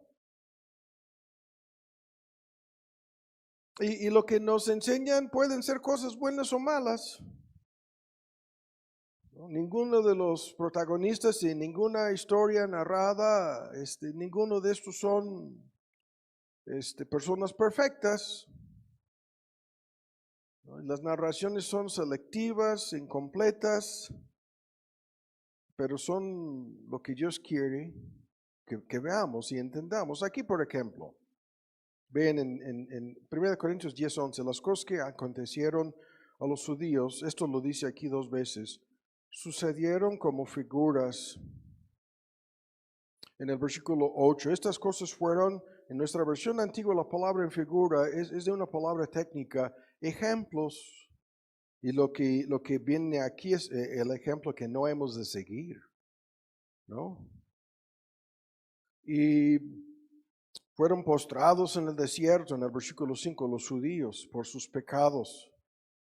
Y todo esto sucedió como un ejemplo para nosotros a lo que no hemos de seguir. Y la lista, hay 5 pecados señalados aquí. No debemos codiciar malas cosas como ellos. No debemos caer en la idolatría. El versículo 7, como ellos, ¿no? No debemos caer en la inmoralidad sexual, la fornicación como ellos. El versículo 8, no debemos poner a prueba a Dios o a Cristo. Es un gran tema, como ellos lo hicieron. Y por último, no debemos murmurar como algunos de ellos murmuraron. Y estas cosas en el versículo 11 fueron escritas para nuestra advertencia, para nuestra admonición, para que aprendamos de esta narración histórica de la peregrinación del pueblo de Israel por el desierto. En el Éxodo estoy hablando de esto, el texto está hablando de esto. Y lo que hemos de aprender es en su mayor parte de no hacer todo lo que ellos hicieron en nuestras vidas, de no seguir el mal ejemplo. ¿No? Así. Y eso es la aplicación directa de estos textos. Y por lo tanto, hay una tremenda oportunidad de aprender. Vean cómo lo voy a decir de manera vicaria, indirecta, a través de la experiencia de otros. Y hay toda una lista de ejemplos. Job, muchos creen, es el mejor de estos ejemplos, de cosas buenas y malas. David podría ser lo mismo, de cosas buenas y malas, pero la narración de las consecuencias terribles del homicidio y adulterio de David es la cosa más. Yo comenté hace 8 días, su vida se convirtió en el infierno en la tierra. Aunque sus pecados fueron perdonados, las consecuencias, una de sus hijas, hablando de David, Tamar, fue violada por uno de sus hijos, Amnón. Increíble la historia. Y luego Amnón, asesinado por otro de sus hijos, Absalón. Y así, y luego culminándose todo en una rebeldía en su contra. En medio de esta rebeldía o guerra en contra del rey David, muere Absalón, muere en medio como rebelde. Y esto es tan solo el comienzo de tristezas en la vida del rey David. Y hay algunos de esos ejemplos que son tan espantosos. Y lo que Dios nos quiere enseñar, no todo, sino en este caso de forma negativa, aquí lo que no hemos de hacer. ¿No? La narración de pecados y fracasos en relación con grandes protagonistas en la Biblia son tremendas advertencias para nosotros. Tremendas advertencias. y hemos de sacar el máximo provecho, ¿no?, de estas advertencias. En la medida en que sea posible, hemos de aprender del mal ejemplo de otros y cuánto más del buen ejemplo de otros, de los grandes héroes de la fe. Ahora vamos a Hebreos 11, ¿no?, para encaminarnos a concluir. Hemos de aprender tantas cosas buenas de los grandes héroes de la fe, ¿no? Hemos de aprender de su ejemplo, hemos de seguir su ejemplo de manera vicaria, ¿no? Es como leer la biografía de alguien, ver lo bueno y lo malo y tratar de evitar lo malo y tratar de imitar lo bueno, así de sencillo. Ahora vamos a terminar introduciendo este concepto y aterrizando en un ejemplo concreto de esto, ¿no? Ahora comienza en Hebreos 11, la fe es la sustancia de las cosas que se esperan, la demostración, la plena convicción de las cosas que no se ven. Y por medio de ella alcanzaron testimonio, y esto es el buen testimonio que viene en todo este capítulo, y son los antiguos, y yo voy a decir héroes de la fe, ¿no? Y viene todo este gran argumento acerca de cómo la fe desempeñó un papel crucial en la vida de cada una de estas personas. Y esta fe, que no es un juego psicológico, que no es, hay que convencernos a nosotros mismos de mitos, cuentos y fantasías, no. Es el don de Dios, lo que Dios obra en nuestro corazón para convencernos de realidades eternas, de su palabra, de su evangelio, del cielo, del infierno, de nuestro origen, de nuestro destino eterno, de nuestra razón de ser, del propósito de vivir, todo el paquete. Y cómo es que por medio de la fe tenemos que acercarnos a este Dios. En el contexto de 2 de Corintios 4, todo lo que viene aquí es una ilustración de la regla en 2 de Corintios 4, que dice que hemos de mirar las cosas no que se ven, sino las que no se ven. No las visibles, sino las invisibles. No las momentáneas, sino las eternas. No, es un gran contraste entre el tiempo y la eternidad, entre la fe que nos da la capacidad de creer no tan solo que Dios existe, como lo dice este versículo 6, sin esta fe es imposible agradar a Dios, sino que este Dios es exactamente el Dios que se ha revelado a sí mismo, a nosotros se ha revelado en este libro. Y que su carácter, su naturaleza, su santidad, sus obras, culminándose en el Evangelio y la persona de su Hijo, Cristo Jesús, que esto es el único verdadero Dios y no hay otro. Y esta fe nos da la capacidad de ver, oídos para oír, manos para actuar, pies para obedecer y un corazón, comenzando con el corazón, para creer su palabra, ¿no? Y esto es el argumento aquí. No estamos hablando de la fe, que es la ley de probabilidades. No estamos hablando de lo que vimos en otro estudio de la fe de alguna denominación, alguna secta. No estamos hablando del Dios de la imaginación del hombre, nada de esto. Estamos hablando del verdadero Dios y el papel que la fe desempeña en la forma en que interpretamos y aplicamos su palabra a nuestras vidas. Y este capítulo afirma que nadie puede acercarse a Dios a menos que sea por el camino que Él mismo ha señalado en la frase de la boca de Cristo: yo soy el camino, la verdad y la vida, nadie viene al Padre sino por mí. Ahí están fuera, ¿no? Todos los supuestos santos, ahí están fuera. Las 1000 vírgenes que están por todos lados del mundo, ninguna de las cuales resulta ser la Virgen María, ahí están fuera. Todos sus caminos equivocados, errados, ¿no? Es un solo camino, es un solo Dios, es un solo libro, ¿no? Lo que es la base de todo. Ahora, en el tiempo que nos resta, primero vean el mini bosquejo aquí, rápido, vean, hay que ver la frase en cada texto. Este capítulo dice, vean con mucha atención, en el versículo 6, que esta fe agrada a Dios, aunque es su don, sin discutirlo, ¿no? Nadie se ha convertido a sí mismo al cristianismo bíblico nunca, es la obra de Dios. La fe es el don de Dios, de su gracia. Y sin esta fe, nadie puede hacer cosa alguna agradable ante sus ojos, ¿no? Esta fe trae salvación.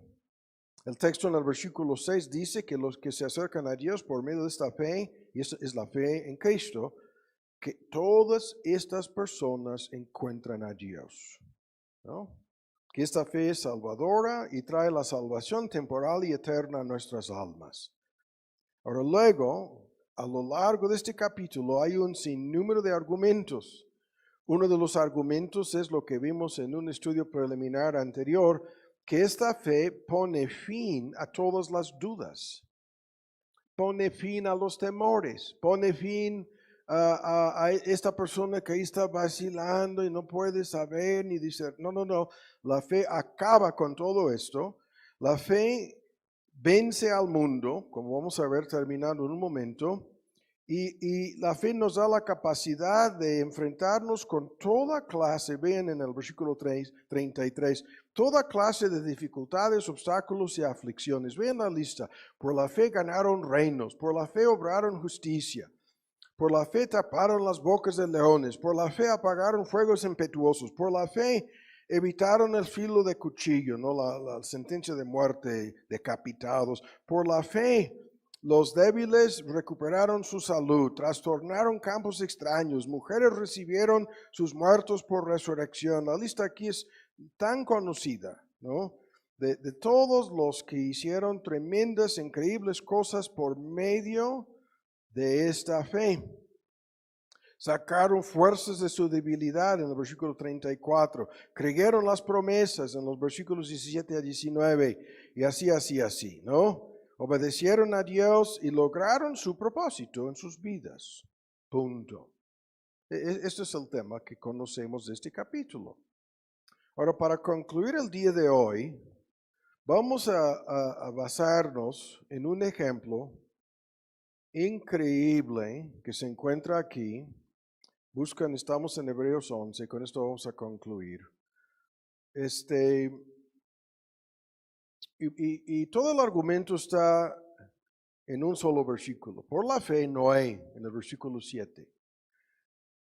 Por la fe, Noé, en la lista, no es por la fe Abraham en 8, ¿no? Y por la fe todos sus patriarcas, y luego llegando a Moisés y llegando a otros ejemplos al final del capítulo, los grandes héroes de la fe están aquí. Ahora, vamos a ilustrar este tema con el versículo 7. Por la fe, Noé, ¿no? Habiendo recibido, y la palabra aquí se traduce como advertencia, aviso, de cosas que aún no se veían. Con temor preparó el arca. En el arca se salvó él y su casa, unas 8 personas, ¿no? Y luego agrega, por la cual fe condenó al mundo y fue hecho heredero de la justicia, fue justificado por la fe anticipadamente, ¿no? La fe en Cristo, la fe en el Evangelio, heredero de la justicia que es por medio de la fe. La salvación es por gracia y por fe, y así se salvó este Noé. Punto. Ahora, para concluir, vamos por partes aquí. Tengan un momento de paciencia, hay que entender algunas cosas. Primero, el aviso que Noé recibió en relación con el diluvio, y para los que no saben, ¿no? Hay más evidencias de un diluvio mundial. Estas evidencias están en cada libro de geografía, de arqueología, en cada libro antiguo. Hay 300 y tantas narraciones de cada pueblo, de cada nación, de cada tribu, de cada grupo indígena en todo el mundo, sin excepción. Escuchen lo que estoy diciendo. Hay fósiles de todas las criaturas que viven actualmente en lo más profundo de los mares en todo el mundo. Hay fósiles de estas criaturas que están por la cima de cada una de las cadenas de montañas en todo el mundo entero. Escuchen lo que estoy diciendo. Yo podría estar aquí con 25 o 30 pruebas que son visibles de lo que estoy diciendo. Hay, escuchen bien, depósitos de agua salada en medio de la Unión Americana. Oh, por favor, ¿no? En donde están a miles de millas de distancia del mar abierto. Resulta que hay lagos y enormes depósitos de agua salada, sin hablar de un montón de otros argumentos que demuestran que el diluvio realmente sucedió. Moisés habla de esto en una forma categórica y nos da los detalles más exactos, ¿no? Que no vamos a discutir más. Ahora, Noé fue avisado, recibió la advertencia, recibió el aviso de un evento futuro, que cuando él recibió el primer aviso, este futuro tan lejano, 120 años al futuro, rápido ven el argumento. Cuando Noé recibió la advertencia de esto, no había evidencia alguna de algo como esto pudiera suceder, ¿no? De que el mundo sería destruido por un diluvio cuando la atmósfera, el sistema de atmósfera y la capa de hielo por encima de la tierra, había una sola masa de tierra, ahora está dividido. Ustedes pueden ver por dónde se movieron, lo puedes poner como rompecabezas y ver cada parte cabe como una sola masa. Y había un sistema de riego por medio de agua en donde no caía lluvia. No, menos un aguacero, mini aguacero, nada como un diluvio, jamás había sucedido. De que vendría un fin cataclísmico, una catástrofe cósmica vendría sobre la tierra para destruirla. Y para los que no saben, hay ciudades enteras enterradas por todos lados de los océanos. Ahí está el mundo antediluviano, está enterrado. Está en cuántos documentales, ¿no? Disponibles en tu celular, por favor. Pero nada parecido a esto jamás había ocurrido en la historia, en el pasado de Noé, ni en el presente del mundo antediluviano, nada para creer que algo parecido a esto pudiera. Nadie se imaginaba cosas así.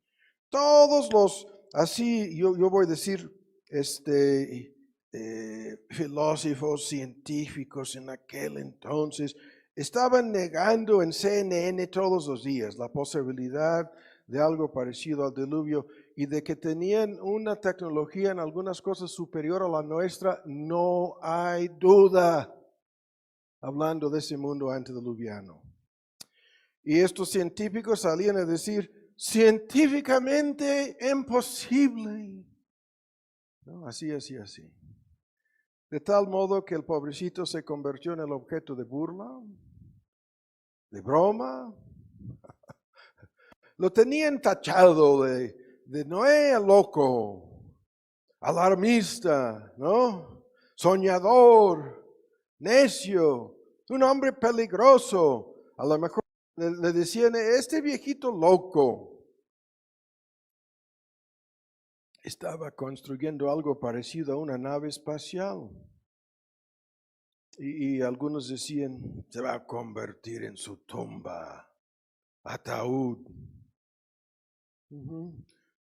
Él y cualquier otro fanático religioso, se morirán todos, ¿no? Los que le sigan a este loco. Sí. Y Noé se basó tan solo en lo que acabamos de leer, habiendo recibido de la boca de Dios la advertencia, la palabra de Dios. Lo que Noé tenía, la pura palabra de Dios. Nada más. Nada más.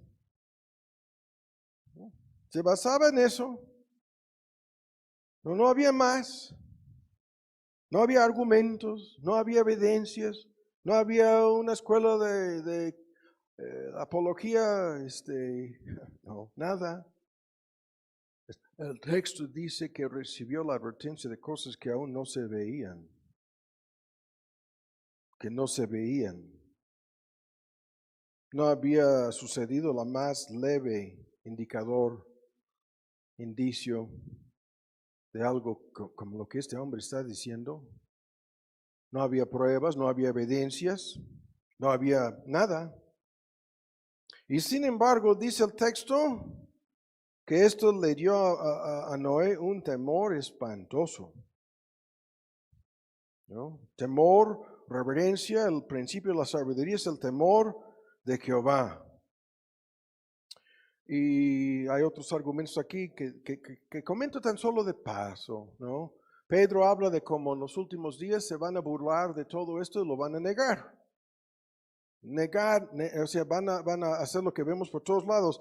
Niegan que todo lo que vemos en la superficie y en forma subterránea, en el subsuelo de la tierra, son puras evidencias de un diluvio mundial, no hay otra cosa. No, pero dicen que no. Dicen que no. Hay cientos de miles de animales de diferentes tipos enterrados en cementerios bajo presión. Todos los depósitos de petróleo, gas y hidrocarburos en la mayor parte del mundo son de los restos de estas criaturas y plantas que fueron comprimidos bajo una presión. Instantáneamente encuentran los animales que no se convirtieron en petróleo ya, encuentran esos animales congelados, muchos de ellos en el lugar en que se encontraban, con su comida en su boca. Eso está por todos lados. Pero Noé no tenía nada de estas evidencias. Tan solo Dios. Tan solo la palabra de Dios. Tan solo la naturaleza de Dios. Tan solo el juramento de Dios. Y en base a eso se dedicó la mayor parte de estos 120 años a construir una nave extraordinaria, la obra de construcción más importante en la historia del mundo, el arca de Noé. Arriesgó todo el pobrecito.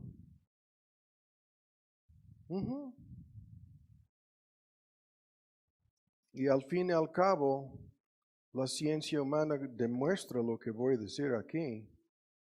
Tú y yo y todas las demás personas que somos miembros de la raza humana, la genética demuestra que somos descendientes de una sola pareja, ¿no? Y hablando de Adán y Eva, y luego demuestran que algo extraordinario sucedió aproximadamente por la misma fecha del diluvio, en donde se borró una gran parte del código genético y se quedó más reducido a una sola familia. Pudiera haber sido la de Noé. Los científicos han descubierto todo esto en los últimos años y se quedan totalmente sin explicación alguna. Por su ceguera espiritual y soberbia se quedan con la boca cerrada. Ahora terminemos. Si quieres saber de esto, ¿qué debemos aprender? Ahora vean lo que dice el texto. Dice que esta fe le salvó a Noé y que esta fe condenó al mundo, ¿no? Y esto es lo que nos interesa. De inmediato vemos que el asunto se aplica. Sí. Y de inmediato el asunto tiene una suma importancia. Sí. De inmediato, porque lo que hizo Noé, ¿no? Es algo tremendo, como ahora vamos a terminar explicándolo. Vamos rápido a los argumentos. Con su fe, construyendo el arca, el hombre mismo se convertía en un sermón visible. Su acta, ¿no? Su obra, su trabajo de dedicarse a la construcción de esta nave se convirtió en un sermón, aunque hay otros textos que indican que predicaba mientras que trabajaba, ¿no?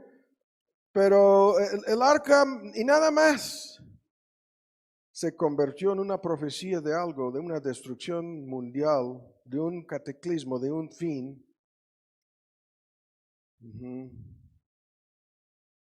En contra de todo el mundo incrédulo de aquel entonces. En contra del mundo antediluviano y todos sus habitantes. En contra de su incredulidad, un sermón. En contra de su indiferencia y ceguera espiritual y desafío y desobediencia a su Creador. Sí. De tal modo, esto no es nuestro tema el día de hoy, es más increíble este tema de cómo los antediluvianos en su conjunto, en su incredulidad, se condenaron a sí mismos. ¿No? Al no prepararse, al no arrepentirse, al no hacerle caso, al no acercarse ni siquiera para ver por dónde podían subirse al arca. Cualquier persona podía ver algo raro está pasando aquí. Cualquier persona en su conciencia pudiera haber entendido, hay algo gravísimo que está pasando.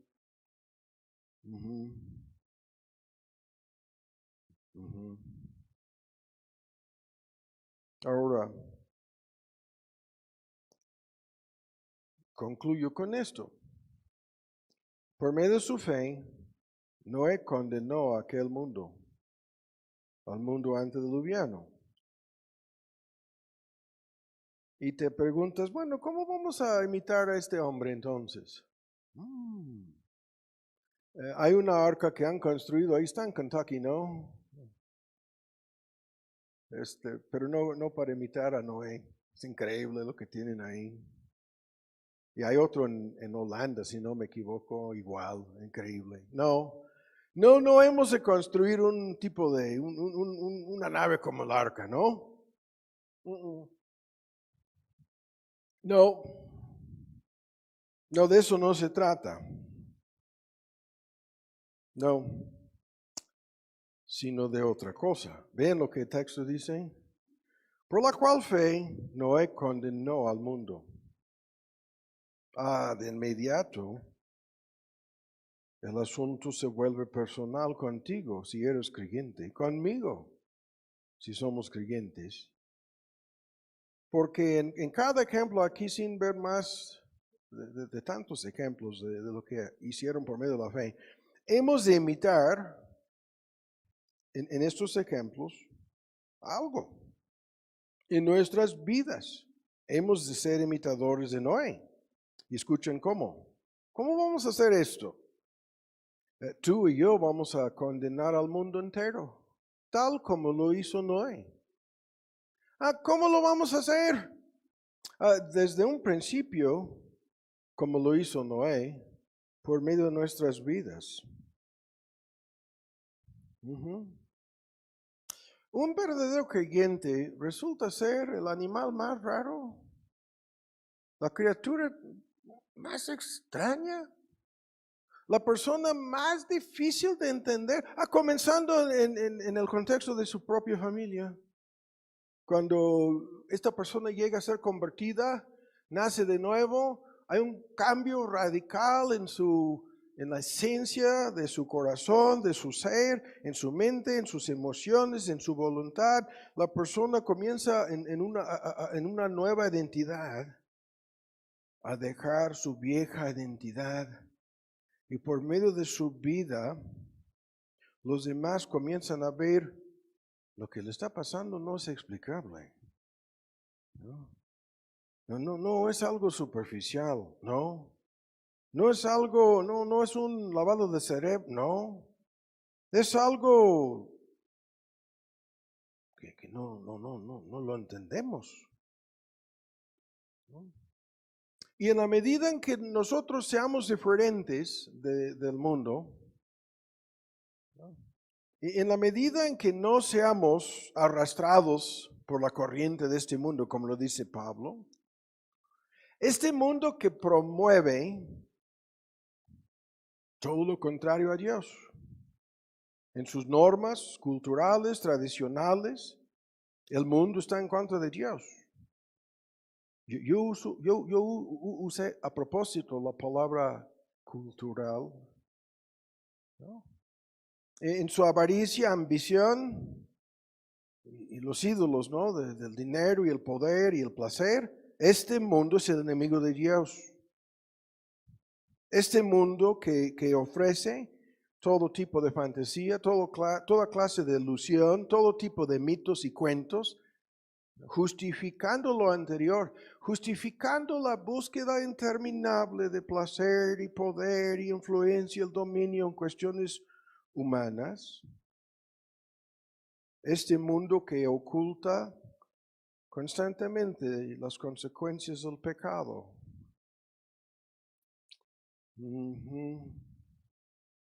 Las consecuencias temporales del pecado. Ni hablar del sufrimiento y la muerte.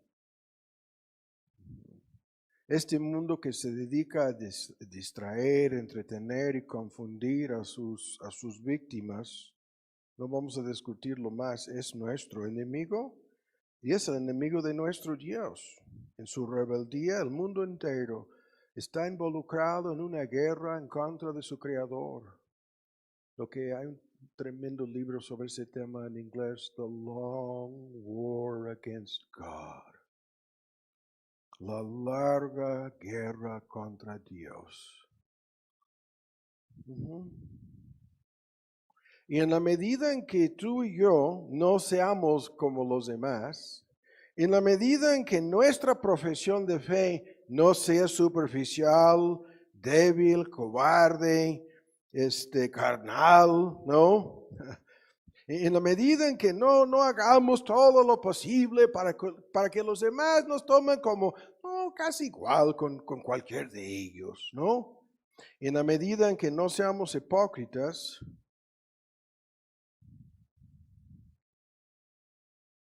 en la medida en que somos conducidos a vivir por encima de este mundo,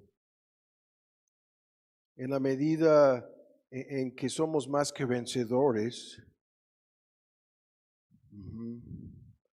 sobre las concupiscencias, más que vencedores, sobre los interminables engaños, más que vencedores, según este libro, en la medida en que no seamos engañados, seducidos y arrastrados por el enemigo de nuestras almas. Según Pablo, en la medida en que el mundo nos sea crucificado a nosotros y nosotros crucificados al mundo, ya no guiados por sus normas, ya no atrapados por lo que van a decir y pensar, no, ya no distraídos, dominados por sus quehaceres, negocios, entretenimientos y materialismo, no, por la feria de vanidades, según Bunyan, donde tienen puestos de venta en la feria de vanidades, a la vuelta de cada esquina, vendiéndonos todo lo que este mundo caído te puede ofrecer.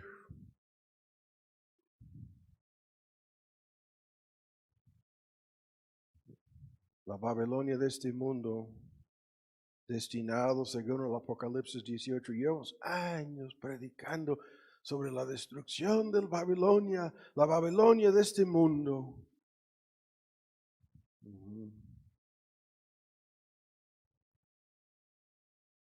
No somos peregrinos y extranjeros en la tierra que no viven para este mundo.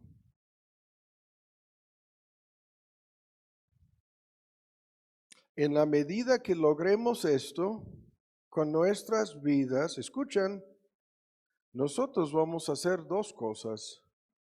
Vamos a justificar a Dios ante los ojos del mundo incrédulo. Vamos a justificar. ¿Qué es esto? Es un modismo, darle la razón a Dios, vindicar a Dios y simultáneamente poner otro clavo en su ataúd de esta gente mundana, condenar al mundo que nos rodea. Un ejemplo de cómo esto se vuelve personal, ¿no?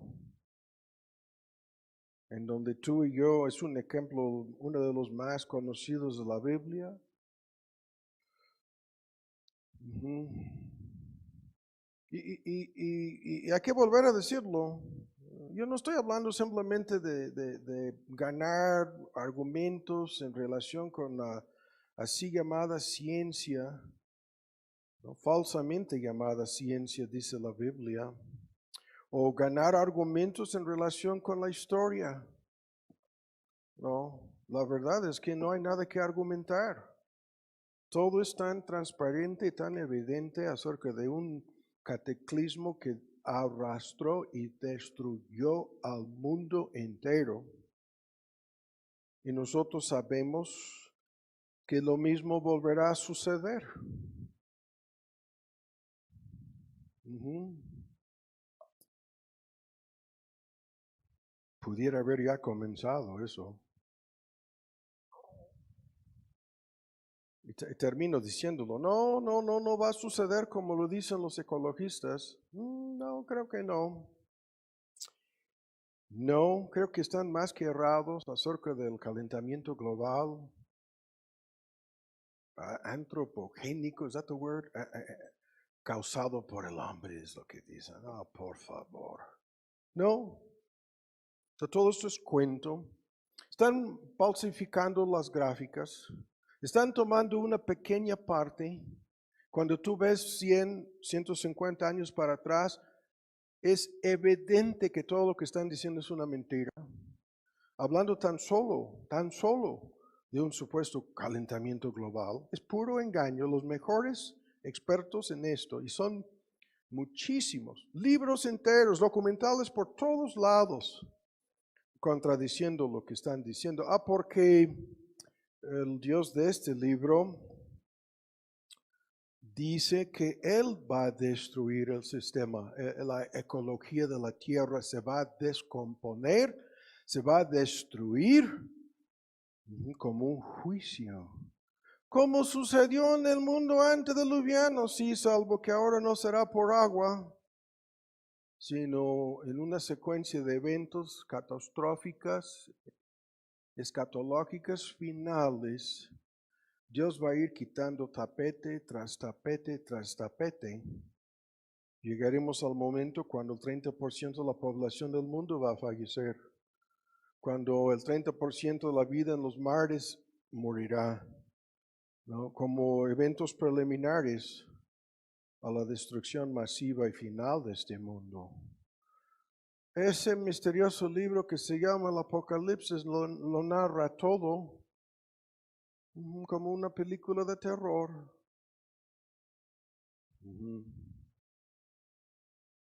Y todos los que no han salido de la Babilonia de este mundo, así termina el Apocalipsis. Salgan ustedes de Babilonia, así termina el libro. Salgan huyendo de este mundo caído y sus pecados. Encuentren refugio en el arca. En el arca, ¿no? Que vimos en un estudio hace poco en el instituto. El arca es el tipo de nuestro Señor Jesús. Todos los que no estaban en el arca antes de que comenzara a llover en el diluvio se perdieron todos. Tan solo se salvaron los que estaban a bordo de la nave. Así es este asunto, si lo quieres creer o no.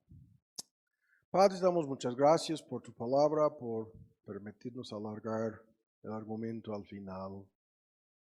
Infinitas gracias por esta palabra que se aplica a nosotros.